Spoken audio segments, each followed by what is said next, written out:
So, hi everybody. This is NeftTI's tapping community call, and I'm so glad you're here. This is our second one of these. We're finding our way to try to make this as helpful to you as we possibly can. So tonight our topic is using EFT in groups, and joining me is Betsy Muller. Hi, Betsy. And I'm thinking that most of you have probably met Betsy by this time, but in case you haven't, she's a colleague of mine, an AAMET trainer, and from Cleveland, right? There you go. Yeah, there we go, Cleveland. And we're getting to work together this year, and I'm enjoying it immensely. So Betsy's got huge expertise in this area of EFT for groups, so thank you so much for being here. And then we've got Julie Nadeau also on the technical end of things this evening. I feel like we're almost like a band or something here, right? And, as hopefully most of you know Julie too, she's a NeftTI certified and AAMET International EFT practitioner, and she is a whiz at the technical stuff, so she's keeping us on track tonight, and Julie's actually going to monitor the chat line so that Betsy and I can just keep talking, and Julie's going to handle all the questions. So Julie, can I throw it over to you and just talk to the people a little bit about how you would like them to behave? Okay, so if you want to submit any question you have in the moment, you just click on the bottom. There's an icon which is chat. You just need to click on that, and then after that you just type your message and press enter. I'll have all the questions in a notebook, so I can send them to Nancy or Betsy, and they can answer your questions. Mm-hmm.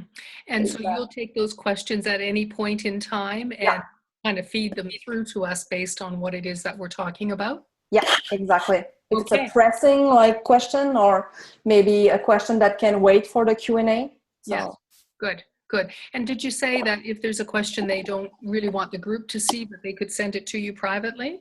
Yeah, you just click on my image and you have the option to chat with me. Okay, and then only you will see it. Great. Okay, and Julie, would you be prepared to get the document up on the screen sharing thing in a couple of minutes? Yes, I would. Sent you not too long ago. Great, thank you. So the intention or the purpose of our call tonight is that by the end of our time, you're going to be much more informed about the sort of criteria that you need to think about as you move into offering some form of EFT group. Not only will you be more competent, that is better informed, but we're really, really hoping that you're going to feel more confident too, so that you will actually be more likely to present yourself to a group of people in the format of doing some EFT tapping with a group of people rather than just your private clients. So that's what our intention is that we're holding for this evening. And I will, I'm going to throw it over to you, Betsy, to do a bit of an opening for us. We're trying to model what we're talking about here because, of course, after all, this is a group and it is an EFT tapping group tonight. So watch kind of what we're doing because there is some method in our madness here. Yeah. Over to you, Beth.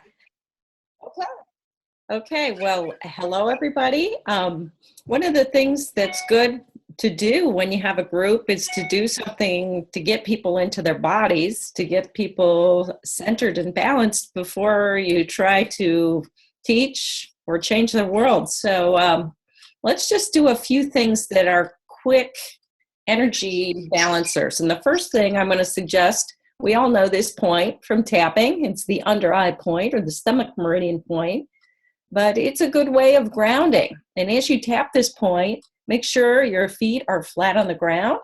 And I'm going to remind everybody right now to sit tall. Sitting tall with feet on the ground, although some of the best practitioners in the world will cross their legs and slump. But I like to teach best practice as Nancy does. So we teach to do this. Another point to help get you into your body is that top of the head point, this crown place. The Chinese call it the Ba Wei, and it's where lots of lines of energy cross, plus it's our opening to source, to sky. And so it helps open you up. The next thing you might do is put your hand on your heart and really be present to yourself, and take a nice deep breath in. And take an exhale out of pursed lips to make your exhale last a long time, like you're blowing out a candle.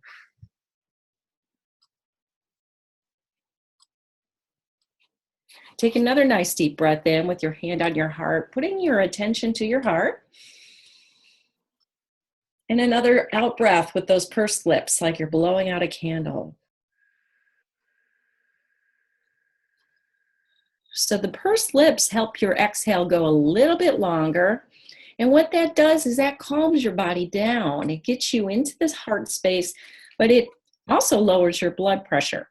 That's one of the things, if you're at the doctor's office and you have high blood pressure, you might want to do a few of those just to get you in. It helps your nervous system get in balance. It helps you feel safe. It tricks your body into feeling safe. So if anybody's nervous, Nancy, are you nervous? I'm always a little nervous about technology and when we start these calls. Okay, so that's a good point. And Nancy's showing me how, let's all tap on under our collarbone points. This is one of the tapping points that I always share with my friends who are speakers, because I think it's a really good place. And if you do alternate tapping, left, right, it integrates your left, right brain balance. Okay, do we need to do anything else? I think that's enough. How do y'all feel? I think we're good. I think we're good. And we'll just encourage, this is a tapping friendly environment, so encouraging everybody to just keep on tapping throughout the call. I know I'm going to. Right? Okay. Okay, great. Awesome. Well, we got so many questions coming in. And so thank you to everybody. That is my hope for these community calls, is that we can make them as highly interactive as we can. So thanks for taking the time to send those questions in. And I did a lot of tapping this afternoon because I was quite overwhelmed in terms of how to create some sort of a structure around answering all the questions that you sent in. So Julie, if you would bring up the sharing the document. And we'll just work our way through this. Ah, there it is. Look at that. It worked. Well, there wasn't any doubt in my mind with Julie doing it. That is great. Okay, so this is just a structure that I basically made up this afternoon to help us talk about the issues that you were asking about with your questions. So I'm going to talk pretty quickly. Betsy, jump in and just interrupt me, okay? And because Julie's going to be fielding the questions, and that's what we're looking for, your specific questions, so we can actually answer what it is that you're thinking about. So as I thought about all these different types of groups which use EFT, what I finally realized is it might be helpful to actually say they're on a continuum. There are all kinds of different ways that we can use EFT in groups, but they differ from one another in some really significant ways. But as I thought about this, the main way that these tapping groups differ is the amount of significant transformation they offer. So I'm just going to go through from the left-hand side.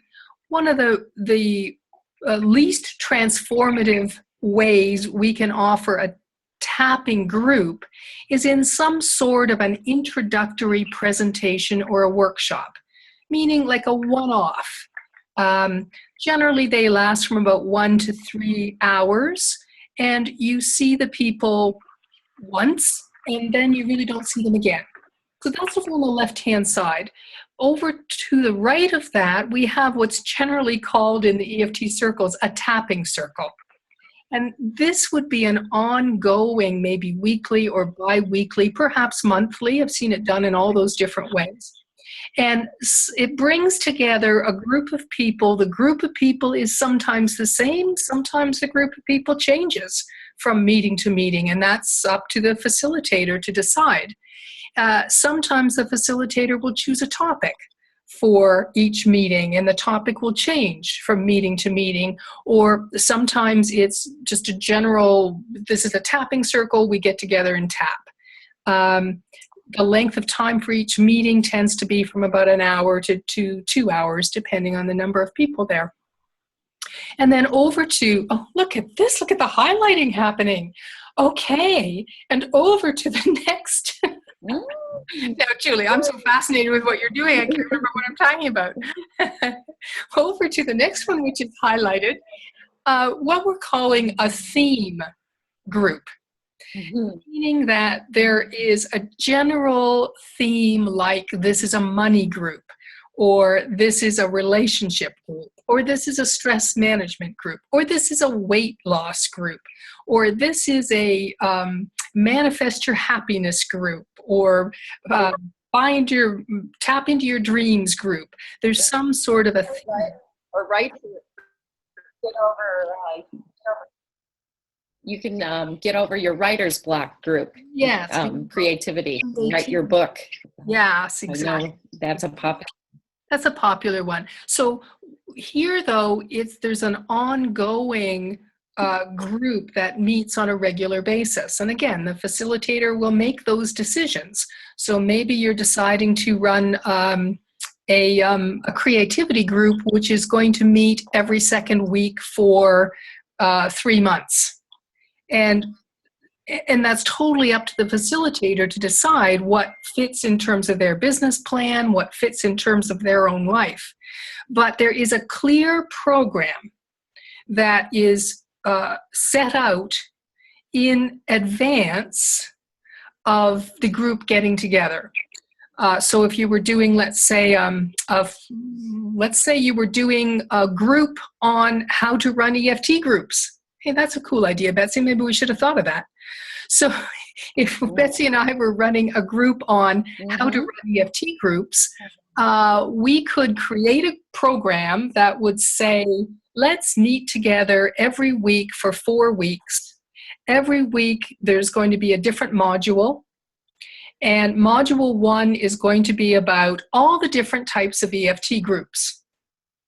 And module 2 is going to be about creating emotional safety in EFT groups. And module 3 is going to be the purpose of running an EFT group. And module 4 is going to be about how to decide what to charge participants to be in an EFT group. Do you see what I mean there? So in advance, the facilitator stops and thinks through, here are the topics that we're going to cover in this group. Now, on the far end, Julie, under what I'm calling transformational, these are the groups which are actually going for the deep changes in core beliefs, really looking at resolving traumas.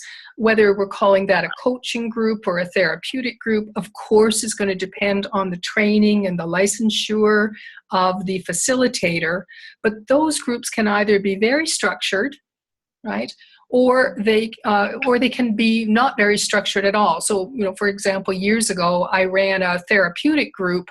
It had 4 participants in it, and we simply got together every second week, those 4 people and myself, and we worked for a couple of hours on their personal issues. And the intention of that group was to hold them in a very transformational program. Okay, so there's sort of the continuum of the kind of EFT groups that you could be looking at. So let's look more specifically at what differentiates these groups. Okay? So first of all, the purpose of the group. I'm watching Julie. What's she going to do now? So, great. So the purpose of the group, over on the left-hand side, if you're running an introductory one-time group, right? The purpose is really about marketing and promotion. It really is about getting yourself in front of people and letting people know what it is that you do in order to help them decide to work with you. So, for example, I think I saw Kathy Tobin on the line here. Kathy and I did one of these, was it 2 Mondays ago, I think, Kathy? Kathy organized it all. It was her specialty is insomnia. So the topic of the presentation was something like creating restful sleep with EFT. 3 steps to creating restful sleep with EFT. And it was a 2-hour presentation. Kathy spoke first about some aspects of insomnia, what it's about, where the difficulties are, and then she introduced me. I came up, talked a little bit about tapping, taught people how to tap, and then handed it back over to Kathy at the end of the presentation, and Kathy did a demonstration with a person from the group to illustrate what tapping's what's possible with tapping. Now, the purpose of that was marketing and promotion for both Kathy and I. Kathy was promoting her services to people who are suffering with insomnia, and I was promoting EFT training with the National EFT Training Institute. And so both of us knew exactly why we were doing the presentation. That's what I mean by call to action, right? We knew exactly why we're doing that presentation. And then the follow-up, both Kathy and I have been very busy since the presentation, specifically following up with the people who said they wanted to be followed up with. And so that's the key. If you're doing an introductory presentation, you need to be very clear that you're doing that for marketing and promotion, and that you're going to spend significant time in follow-up.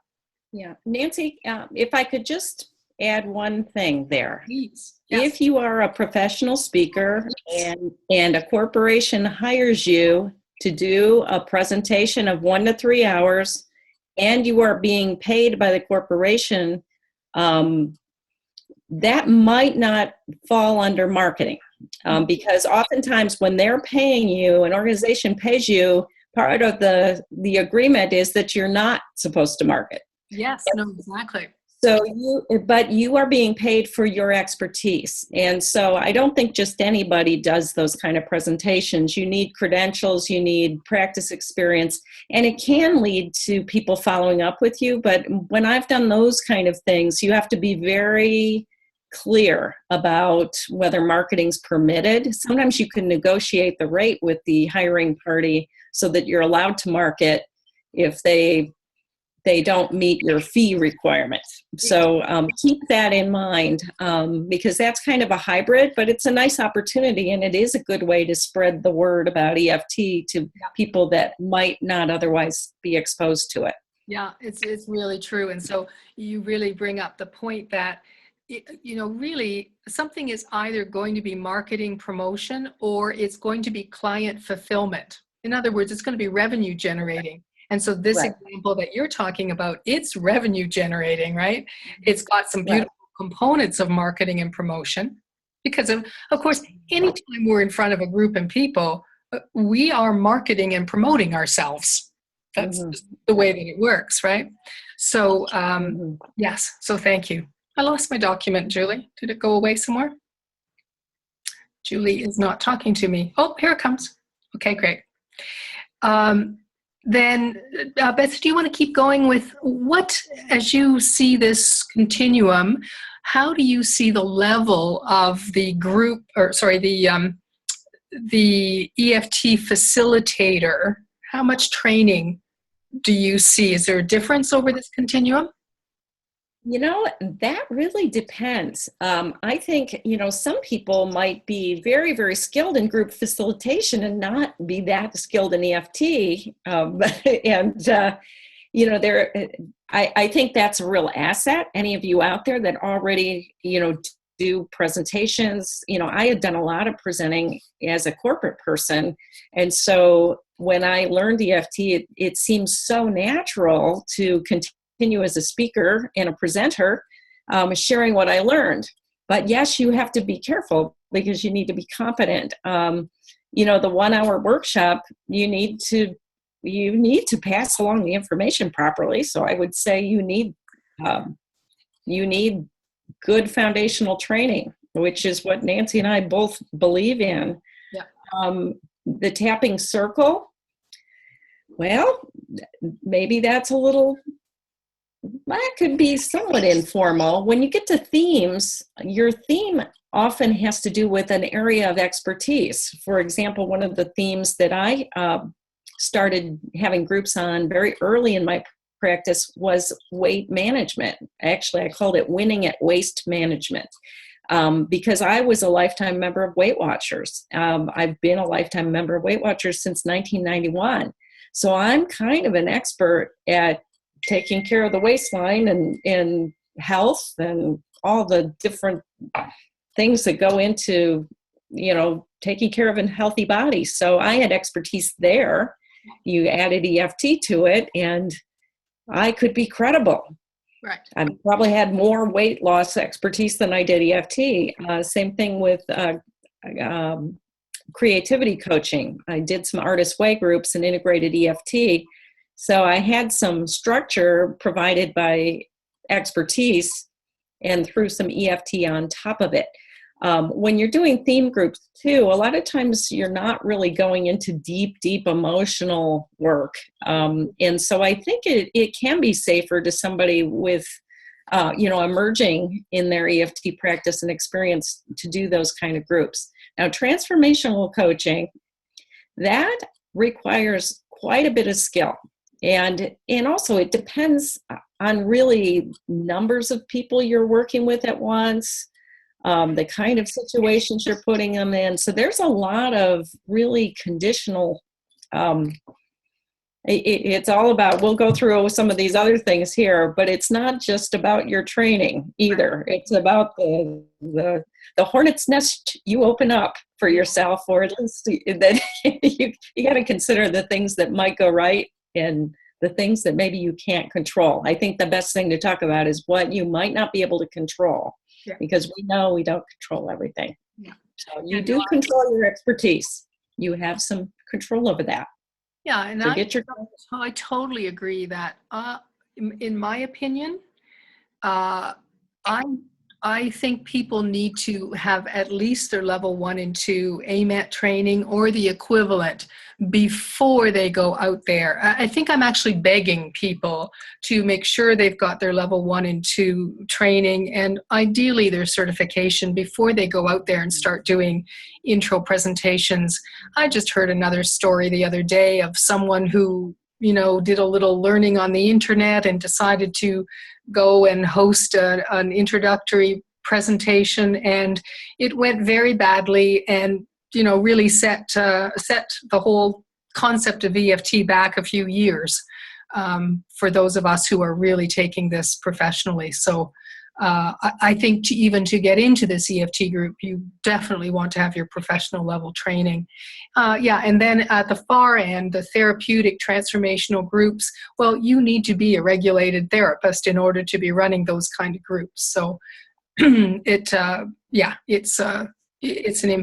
is important to be well trained, both in EFT but also in facilitating groups, which is what we're talking about tonight, and then as well as the actual theme that you're working with. Someday when I have the entire world trained in EFT, I'm going to be running financial groups because I love to do that. It just doesn't fit into the schedule just yet. I look forward to that day. Okay, cost for participants. So one of the things that is changing from the left-hand side to the right-hand side is the level of commitment of your participants. So in a transformational group, they are making a very high level of commitment to their healing and their personal growth, and to you as a facilitator. Over on the left-hand side, the intro, not so much. And so the cost for the participant is reflected in that. Kathy, I think I'm correct with this, the introduction that Kathy ran a couple of Mondays ago, I believe she was charging $40 for a 2-hour introduction. I run around the country doing these intros all the time, and I basically don't charge for those anymore. It really is about getting myself in front of people and letting them know how they can get their professional training. Over on the transformational side, at NeftTI, we run transformational programs. Discover the Power of EFT. That's our level 1 and 2 AAMET. That's a transformational program, the way that we run it. It's a transformational coaching program. The Harness program, the 10-month certification program at NeftTI, that's a transformational program. And so those are significantly more expensive than the introductory piece. So I covered off those two, Betsy, cost and level of commitment. Nancy? Yes. Someone wanted to know what went bad, what went very badly for that group you mentioned before. The one that was not, did not have any training, or just level 1 and level 2 training? Yes, what I heard about that group, I don't know the person involved, what I heard is that they were not able to offer any of the science or the research to back up what they were saying. And so it was presented in a way that really didn't highlight how credible EFT is these days. And so that the audience was just didn't buy it and was turned off. Okay. Yeah, thank you. I want to point out to you, too, that as we go from left to right here, we're moving from a more psychoeducational, an educational emphasis, over to, in the tapping circle, in the theme groups to some extent, we're doing education, but we're also doing support, right? That for us might look like just tapping and talking as we're sharing what's been happening in our day. Whereas over in the transformational side of things, that's where we're really doing less of the education, less of the support, and more of the actual getting into the core healing and the growth work. Someone had a specific question about tapping handouts. Are tapping handouts good, meaning, you know, where the tapping points are, basic instructions? Absolutely, and especially over on the intro side, right? As you're teaching people about the technique, you want to have some resources to hand out to help them remember what you said and be able to practice after the workshop that you're doing. Theme groups, of course, there's going to be all kinds of resources there because you're actually teaching information about whatever the topic is that you're talking about. Betsy, do you want to talk about number of participants? What are your thoughts there? Oh, heck. Well, you know, intro workshops, you could have a fairly large group and handle it easily because you're basically doing education and you're doing a group exercise. And typically you're going to be talking to those people about basic stress management, maybe just, you know, having them work on their breathing and see if they get that breath enhancement after tapping. Just remember some event from work that ticked them off or something. So you probably could handle more people in that kind of group. Tapping circles and themed groups. I mean, the kind of my kind of groups, tapping circles, we usually have maybe, I don't know, we've had as little as 4 and as many as 12 or 20 at times. My tapping circles are very, they're not, they do require pre-registration. It's a monthly thing that I do. So I like to know ahead of time how many are coming because that does affect how you set up your room. I prefer to have tables with people because people feel safer in a tapping circle with tables than they do kind of exposed in the open circle. I think they do feel safer when you get more people if they're just sitting in rows and chairs too, but you want to position people so that they're feeling safe and secure. And you want to, you know, have a closed door and pre-frame before you get into your actual meat of the program. Yeah. And are you willing to share with us what do you charge for your tapping circle participants? The monthly group, I've been charging about $20, and this month I'm doing a 2-for-1, which is less than I usually do. But it's the end of the year, and I'm having surgery, so I'm not going to be able to have the circle for a while. So it's just my Christmas gift. Yeah, so, I was going to say that the purpose of a tapping circle really is, it's partly it's partly marketing and promotion, but Yeah. generally speaking, there's a philanthropic piece to a tapping circle too, because you generally Right. charge a lot of money for a tapping circle. So yeah, there's Right. the I purpose. mean, I've had people come in that want to see me. They're thinking about having me present to a group. So that's a way they can see me, just do a presentation. I've had people that come because their friend or neighbor brought them, because the neighbor cares about, or the friend cares about the person. And that's philanthropic. My EFT students are invited to be there. People who just call out of the blue and they're not sure whether to engage with me for private work, it's a great way for them to really see me, because otherwise they just know me as an internet person, and I like to have a live presence. I like meeting them. Yeah. Themed groups, I don't go real big with themed groups. I think usually it's about 12 or less. And then transformational, I think I would prefer smaller groups for that. I don't know about you, Nancy, but Yeah. maybe 6 or less. I think people need attention. Well, I think one of the important things to say is that regardless of what kind of these groups you're doing, as you're starting, you want to go smaller rather than large. You want to go your beta test, your first time through, you want to make it shorter than it's eventually going to be, and you want to make it less people than it's eventually going to be. Because if it goes wrong, you don't want it to go really wrong, right? If you've created a financial management group and you say, yay, I want this to run over 10 months, and then you realize 2 months in, this thing is not going the way I wanted, and now you're stuck with it for 10 months. So keep it a tad bit shorter, fewer people to start off with, and build it from there.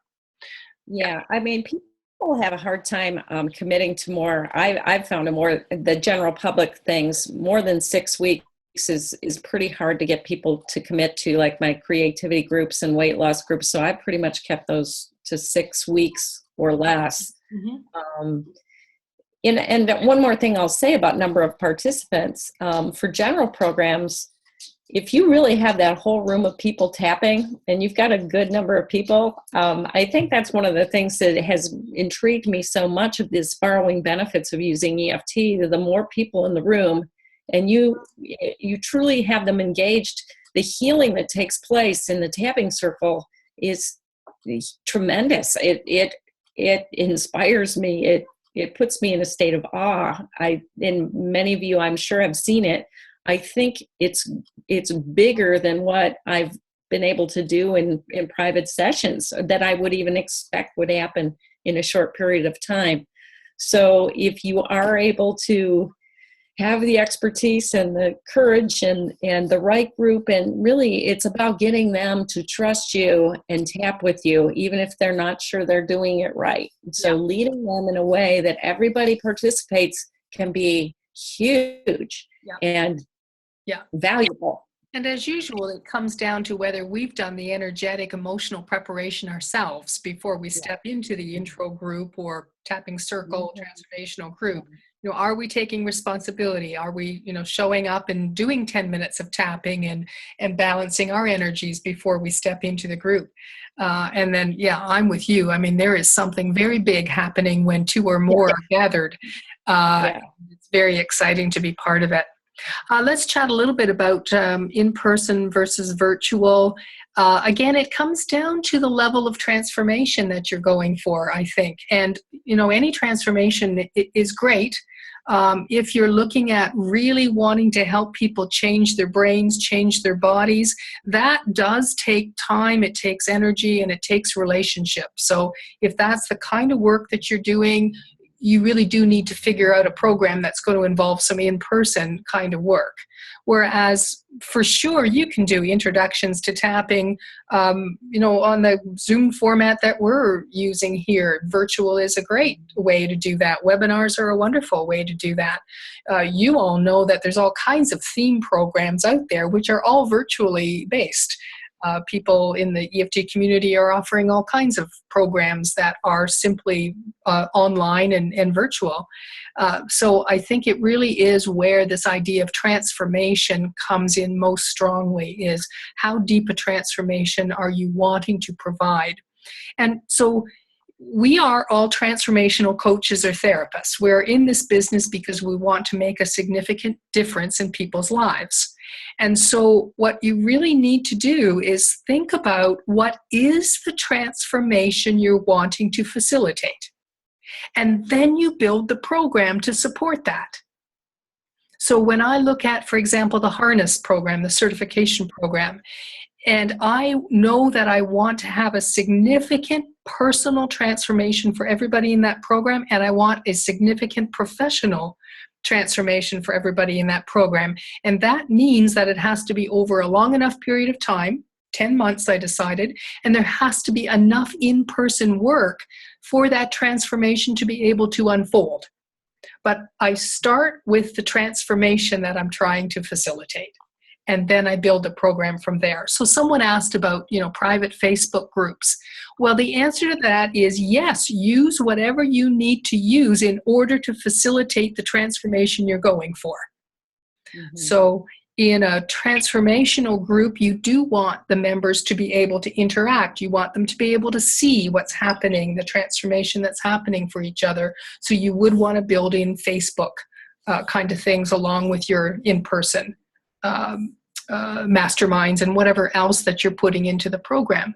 So the sky's the limit here. You can build whatever kind of a program that you want to build. The other consideration is you have to come up with a cost for it, and you have to be able to sell it. And so all of those things are kind of rubbing against each other. If I could have what I want, I'd probably run a 3-year certification program. There's so much to learn and grow and expand, but it comes up against, well, what would that program cost? And that would be, for the clientele that I want to work with, the cost of that program would probably be prohibitive. So, Nancy? Yes. It's 7:37. Oh my gosh. Okay. Great. Thank you. Let's go really fast. Well, really, I'm talking then about the next one, the time it takes for the facilitator and the effort to create it and market it and run it. That's all has to be thought about as you're figuring out what kind of a group you're going to do. So as you go across the screen from the intro groups over to the transformational group, your cost is increasing. The cost you're going to need to charge per participant is increasing.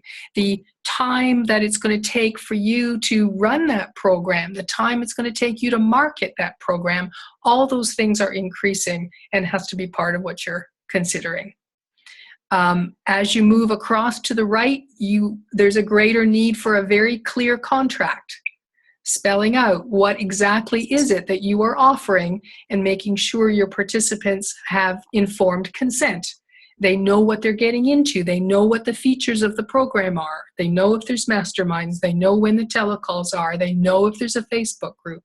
All of that is being spelled out more clearly as you move across the continuum to the right. Betsy, will you take the emotional safety conversation? Sure. Okay. So as we know, we are working with emotions, and there are some important things we have to be aware of as leaders. AAMET requires us to have emotional assistance in our courses if we're beyond, I think it's 8, if for every 8 or no, 10. It's 10 for the training. So, that's so that the leader, if somebody does have an intensity moment and the leader just can't stop. If you're leading a program, you can't stop and put all your attention on that one person. And they may not be suitable for a demonstration. Sometimes they are suitable, but we can't always do that. So to have others in the room to help us out. The informed consent too, to really to let people know what's going on, and what EFT is and what it is not, and have that discussion about medical things, because we use that with our private clients, but in groups we need to clarify what we're doing, what we're transforming, what they're opening themselves to. Betsy, Yeah. Can you repeat what the requirement are? What level of group would need an emotional assistant with AAMET? I think that depends, because if you have a content focus group, like a creativity group, and that's not going to be, in my opinion, it's not going to be a huge group either. At least and I'm talking about a live group right now, maybe if you're doing something online, but those kind of groups are less likely to have emotional intensity going on while you're meeting. If you're meeting with, let's just say, people dealing with childhood trauma, if you're having a group for that, you're going to be in a whole different situation. And when we teach EFT, we kind of open up all sorts of things, because we ask people to come in with their personal peace procedure, their list of traumatic events. As trainers, we're not really sure. I remember Nancy and I, my first training, and she was helping me out. One of the people came in, she came late, and she explained that she'd just come from prison. Right, Nancy? That day. And that day. And I was so happy that Nancy was in the room when that emerged, because actually my first training, I didn't do any pre-screening. I was asked to present this training at another organization, and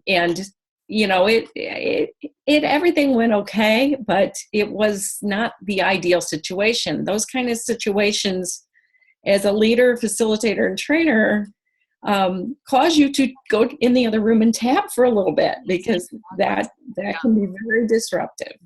And I think, can I jump in here? I think Nancy's question was, I happen to see across the screen, Betsy was talking about, as AAMET trainers, she and I are under contract to AAMET that when we train, we must have an emotional assistant let me say this differently. If we have between 10 and 20 people in the training, we must have one emotional assistant. If we had 20 or over, we actually have to have another trainer in the room. So it's very spelled out for us as trainers. Now, as AAMET certified or accredited practitioners, what you guys are contracted to is you can actually present EFT in a workshop for up to 3 hours. But if you go over 3 hours, AAMET considers that you're actually doing training, which you are not actually trained to do. Okay? Mm-hmm. So, yeah. And so you were talking about pre-screening, which is a real, I am so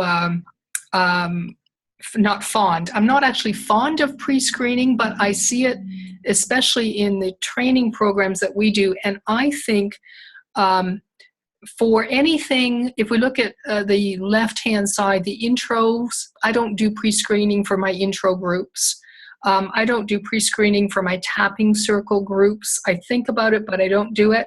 But anything to the right of that, I am pre-screening people. I'm having 30-minute conversations with them to make sure they're appropriate for that group. Yeah. And with a lot of your enrollment forms too, you can ask questions that will pre-screen before your event. So when people enroll as a trainer, you'll be able to go through and know whether you need to make a phone call to check in with some of your participants. So the last thing here, since we need to move along, is pre-framing.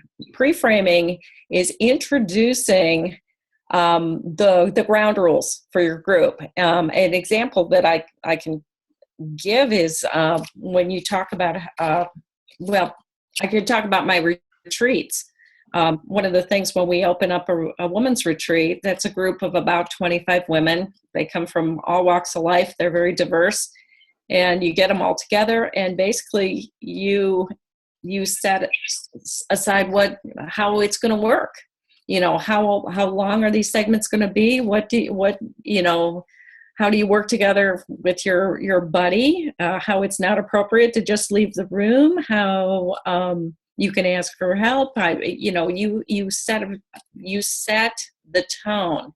One of the things that I do in my pre-framing is that I say, if anybody starts to feel worse with their tapping during this program, please, I'm not going to pick you up, but I want you to come to me before you go home.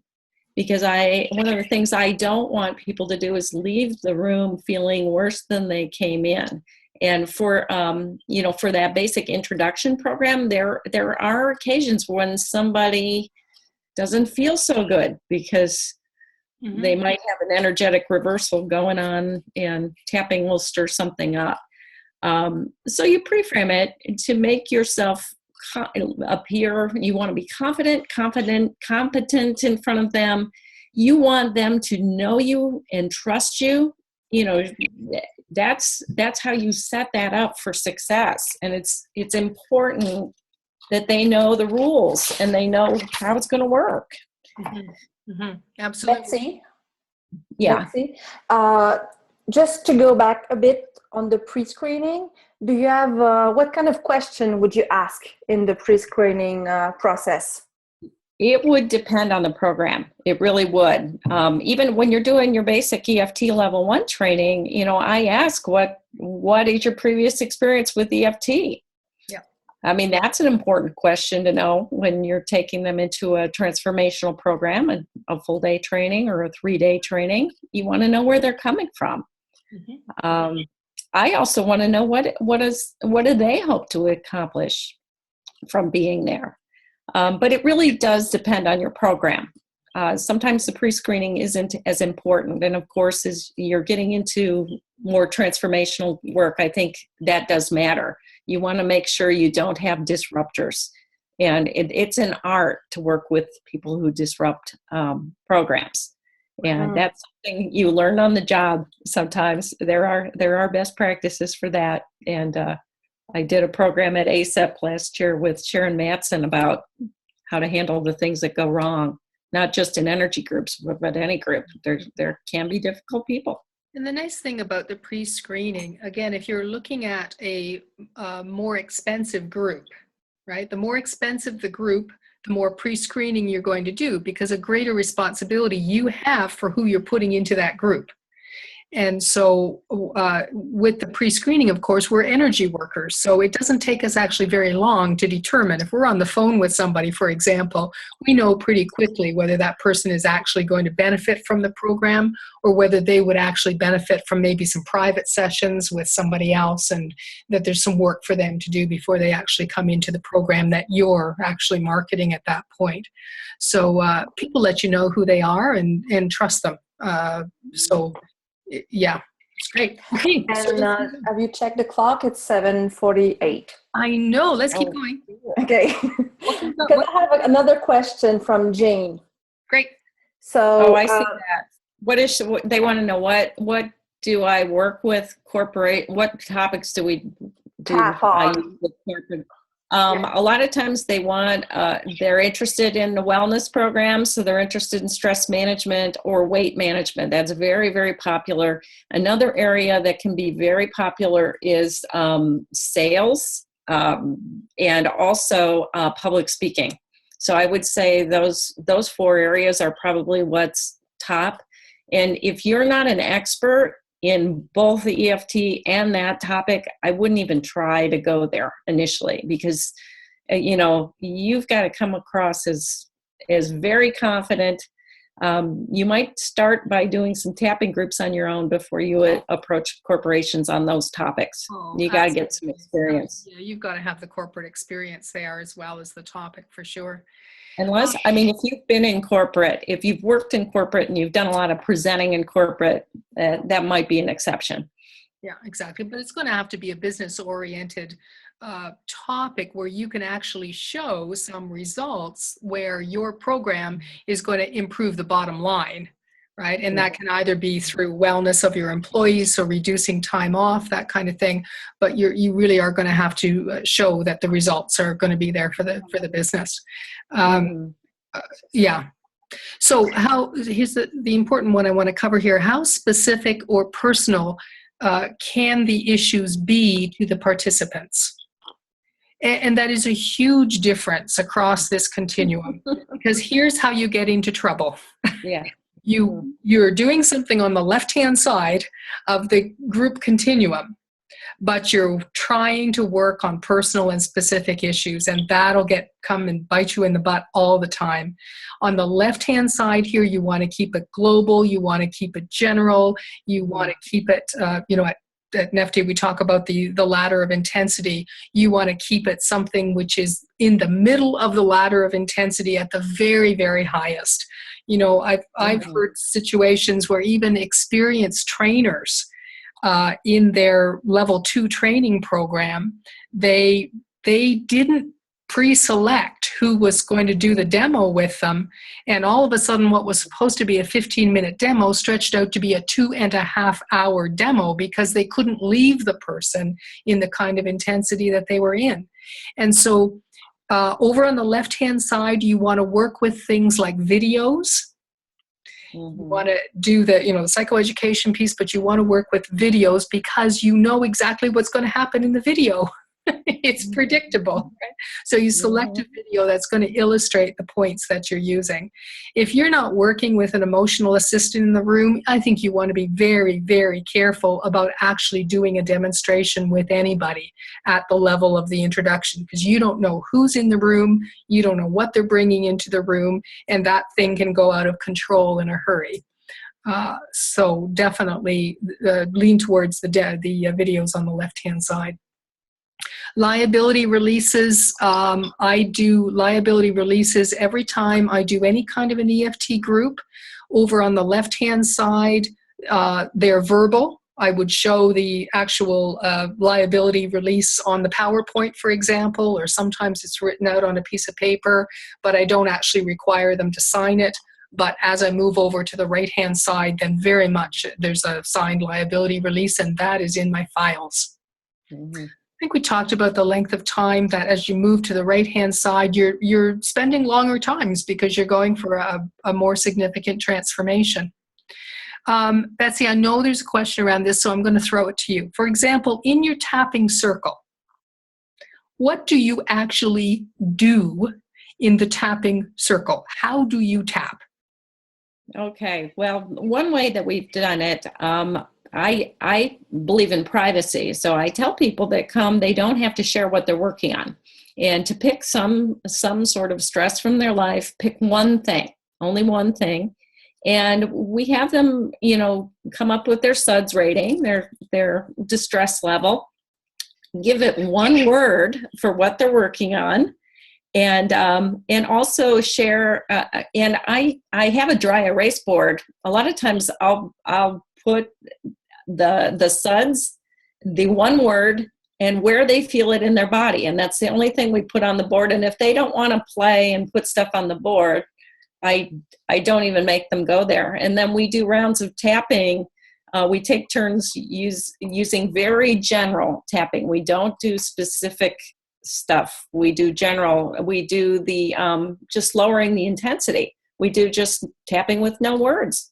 And as we know, the SUDS goes down, and everybody goes around, and we check in with everybody, and they call out their number, and I'm crossing off numbers on the board. That's one way that has worked really well. It's kind of like a game show, and nobody has to share more than they want to share. So that works really well.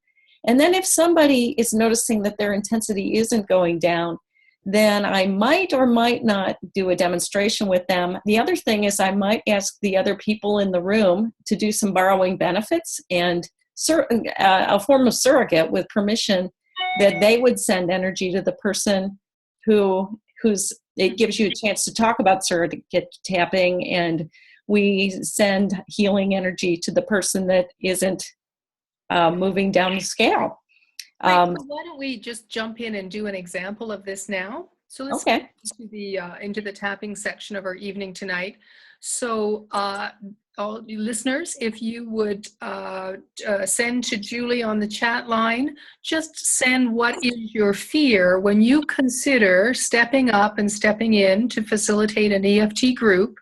What is the fear that pops up for you? Maybe it will be a particular area of your body that it pops up in. That's great. Tell us that. Maybe it's a thought, right? I can't do this. I'm not qualified enough. Or, maybe it's an emotion. I'm terrified, right? Maybe it could be a previous experience that you had in a group, either as a participant or as a facilitator, that comes up, and that represents the fear. So, great. Thanks. Everybody's starting to put in their stuff. How are you going to do this, Betsy? Can you see the chat line to be able to? I got the chat up. So we've got confidence of knowledge level, forgetting what I want to say, deer caught in headlights. Yeah. Not knowing what to say. Yeah. Feeling humiliated, afraid that no one will attend. There's a good one. Yeah. That was one of the first things I was awarded. No one will pay me for this. That was one that came up for me. That's great. People not having results, fear of not being able to speak confidently, not sure what to say, not being prepared to run the circle. Forgetting research information and not getting results. There we go. So yeah, all right. Okay, you guys can stop now. This is too much. I'm overwhelmed. I know, I'm overwhelmed too. So let's encourage them to do their initial suds, and let's tap away. Yeah, tap your suds. I'll be your echo if you'd like. Oh, so you want me to lead this one? Okay. Yeah. So even though I'm not good enough to be an EFT group facilitator. Right. Do you want me to echo it, or do you just want to keep going and we'll go? I admit it, and I love and accept myself anyway. Even though I want to do this, but I might mess up, I deeply and completely love and accept myself right now. Even though I worry about not being prepared and getting that deer in the headlights situation, I deeply and completely love and accept myself. So somebody in my group might get triggered. Mm-hmm. I might forget all about the research.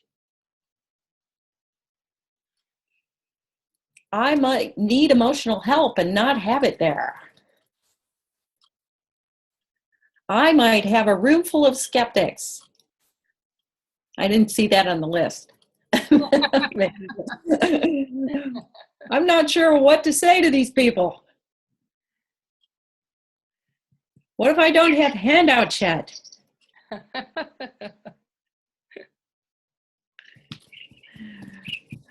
What if I forget my release forms? Gosh, I've done every single one of these so far. How do I screen these people? Nobody's going to come. They won't want to pay me. See, we can just go through the whole list. Yeah. Somebody might cry. With any luck. Somebody might give me a hard time. Maybe I won't be able to help them. What if I don't know enough yet? How long does it take to be an expert at this? What are we at? I'm at, I don't know, about 35 years and counting so far. Yeah, I know. I'll never be good enough for this. Oh, totally. Okay. So that was just so negative, but I'm kind of laughing. So I'm wondering how everybody else is doing. Why don't we, this is kind of fun. Why don't we get people on the chat line now to start sending in the reframes that are beginning to occur to them. And let's just see what's coming as reframes. And then we can tap around those. In the meanwhile, Jane has a question. Great, go ahead. So yeah, type in your reframes and we'll answer Jane's question. Jane, ask a question. You can ask now. Yes, I just wanted to know if there's any other resources or things we can kind of follow along as a sample, if you can recommend anything. A sample of what, Jane? We're doing group tapping. So if we're doing demos, I've done demos. I'm not uncomfortable there. It's when I'm going in and I'll use it as part of what I do. the tapping part for stress management. Yeah. My concern is that I don't know what I'm doing. So as So far are you talking about creating a tapping script? no, I'm looking more to see how some other people do it. So I'm just what's it? How other people? How they conduct a whole, like a tapping session, if it's half an hour with a group. I'd like to see how other people do it, or. Okay, so let me ask you a couple questions. Mhm. What's the topic of the group that you're doing? Why are they gathered there with you? Stress, stress management. Okay. How to better manage their stress. Okay, and how long is the presentation that you're doing?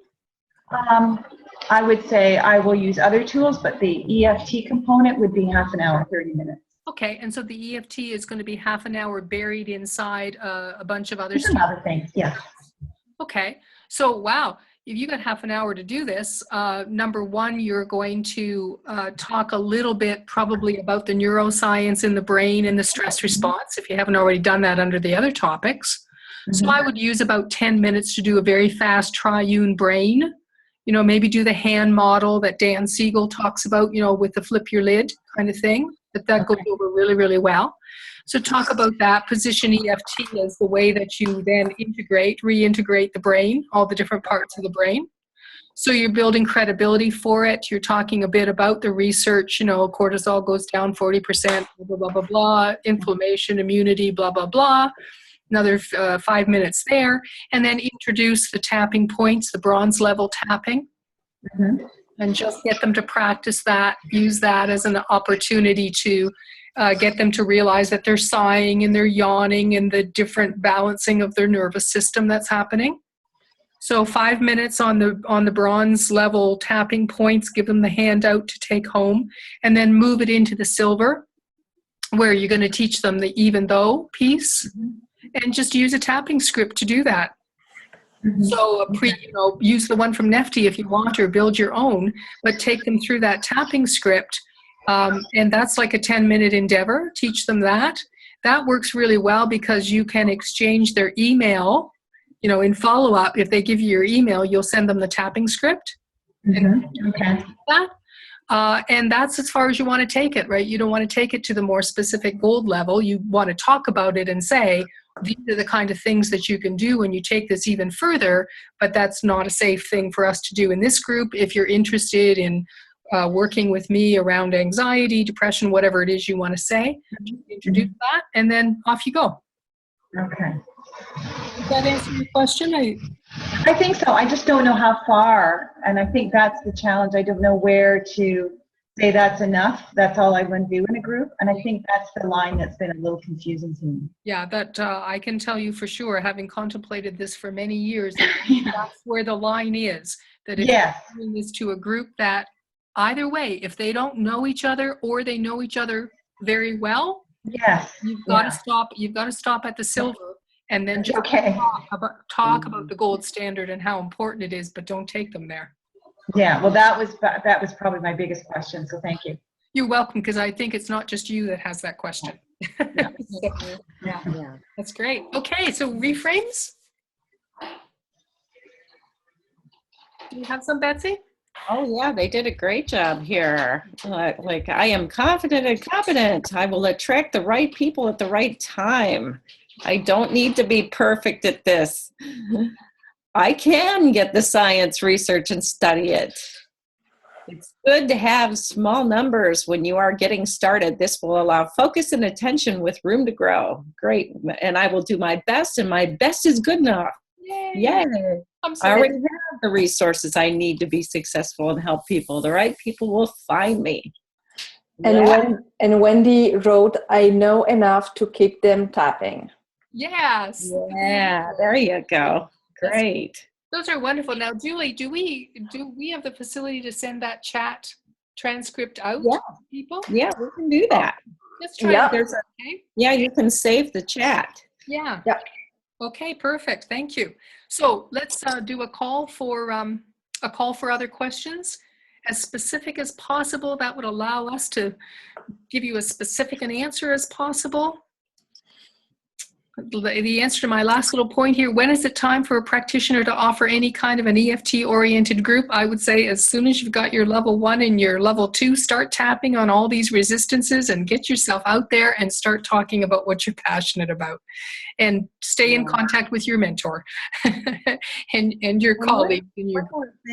One more thing I think that's really important if you're doing group programs is to always get feedback from your group. Whether you're doing a corporate introduction or an introductory program, or whether you're doing a specific kind of group or a tapping circle, because I think what you'll find out is you'll find out what you're doing well.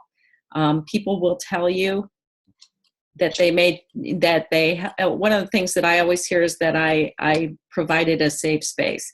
And that's really important to me, and that's what my intention was. But to hear it come back to me, to also get feedback about my facilitation skills, that I was enthusiastic and made it fun, that I know myself better as a trainer now, and of course there are always ways for me to improve, but that helps me be more confident and also change the way I do the program.